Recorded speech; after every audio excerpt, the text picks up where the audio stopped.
چونٹیاں بھی ڈاکٹرز کی طرح سرجری کرتی ہیں۔ شدید زخمی ساتھیوں کی جان کیسے بچاتی ہیں؟ سائنسدان منظر دیکھ کر ششدر رہ گئے۔ سائنسدانوں نے اپنی نئی تحقیق کی بنا پر حیرت انگیز انکشاف کیا ہے کہ انسانوں کی طرح کی چونٹیاں بھی اپنے زخمی ساتھیوں کے جسم میں انفیکشن کے پھیلنے سے روکنے کے لیے ان کے زخمی عضو جیسے ٹانگ کو کاٹ کر ان کی جان بچاتی ہیں۔ سائنسدانوں کا کہنا ہے کہ انسانوں کی طرح سرجری جیسا عمل پہلی دفعہ کسی اور جاندار میں پایا گیا ہے۔ چونٹیوں کی یہ قسم، جسے فلوریڈا کارپینٹر آنٹ کہا جاتا ہے، امریکہ میں عام پائی جاتی ہے۔ غیر ملکی میڈیا رپورٹ کے مطابق تحقیق کے نتائج سائنسی جریدے کرنٹ بائیولوجی میں شائع ہوئے۔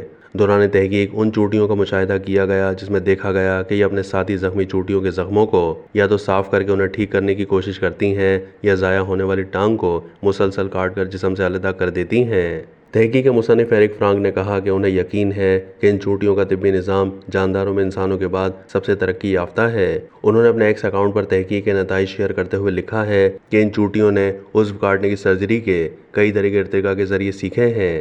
جیسے ان چونٹیوں نے زخمی ہونے کی صورت میں جب اپنے ساتھی کی ٹانگ ان گران کی ہڈی سے اوپر سے کاٹی تو ایسی صورت میں ایسی چونٹیوں کے بچنے کا اوسط امکان 95% تک پہنچ گیا۔ سائنسدان نے بتایا کہ چونٹیوں کی سرجری نہ کرنے کی صورت میں یہ اوسط محض 45% تھا۔ جب ماہر ڈاکٹر بھی سرجری کے ذریعے کسی عضو کو کاٹتے ہیں تو ایسی صورت میں نتائج تقریباً ایسے ہی ہوتے ہیں۔ انہوں نے لکھا کہ دوسری صورت میں پنڈلی کی ہڈی سے نیچے کے زخموں کی صورت میں عضو نہیں کاٹا جاتا، بلکہ زخم کو دوسرے طریقوں سے بہتر کرنے کے طریقے آزمائے جاتے ہیں۔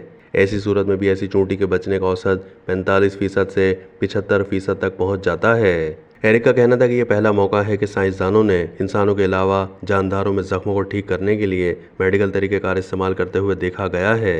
اس سے پہلے سیاہ رنگت والی چونٹیوں کا ایک جھنڈ افریقہ کے صحراؤں میں اپنی زخمی ساتھیوں کو بچاتے ہوئے دیکھا گیا۔